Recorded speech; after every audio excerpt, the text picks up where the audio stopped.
നമ്മളിപ്പോൾ ചെയ്യാൻ പോകുന്നത്, നമ്മൾ വൈകിട്ടത്തിന് കറിയില്ല, അന്നേരം പെട്ടെന്ന് നമുക്കൊരു കറി വയ്ക്കണം. അതിനൊരു തവ അടുപ്പിൽ വെച്ചു നല്ല ചൂടാകുമ്പോൾ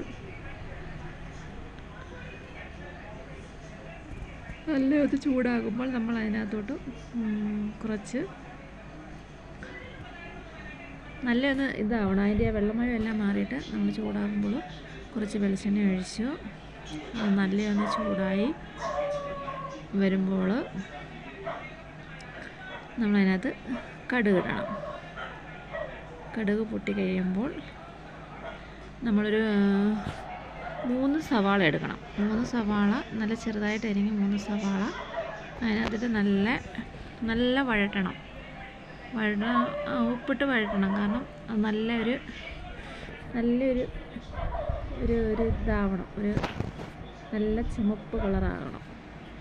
നല്ല വഴറ്റി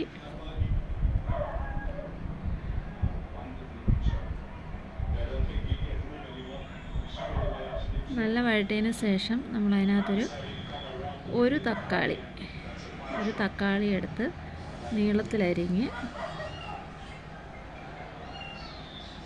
നല്ലൊന്ന് വഴണ്ട് വരുമ്പോൾ ഒരു തക്കാളി നീളത്തിലരിഞ്ഞിട്ട് നമ്മൾ അതിനകത്തോട്ട് ആഡ് ചെയ്യണം.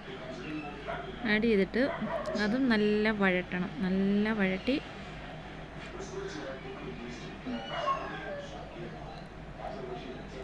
വഴറ്റിയിട്ട് നമ്മൾ നല്ലൊരു കുഴമ്പ് പോലെ നല്ലൊരിതായിട്ട് വരുമ്പോഴത്തേനും അതിനകത്തൊരു 2 പച്ചമുളക് നീളത്തിലരിഞ്ഞ് അത് അതിനകത്തിട്ട് നല്ല വഴറ്റിയെടുക്കണം. അതിനകത്തോട്ട് നമ്മൾ കുറച്ച് മഞ്ഞൾപ്പൊടിയും ഗരം മസാല, മുളക് പൊടി, മല്ലിപ്പൊടി ഇതെല്ലാം കൂടെ ആഡ് ചെയ്തിട്ട് കുറച്ച് കരിവേപ്പിലയും കൂടി ഇട്ട് നല്ല ഇതാകണം.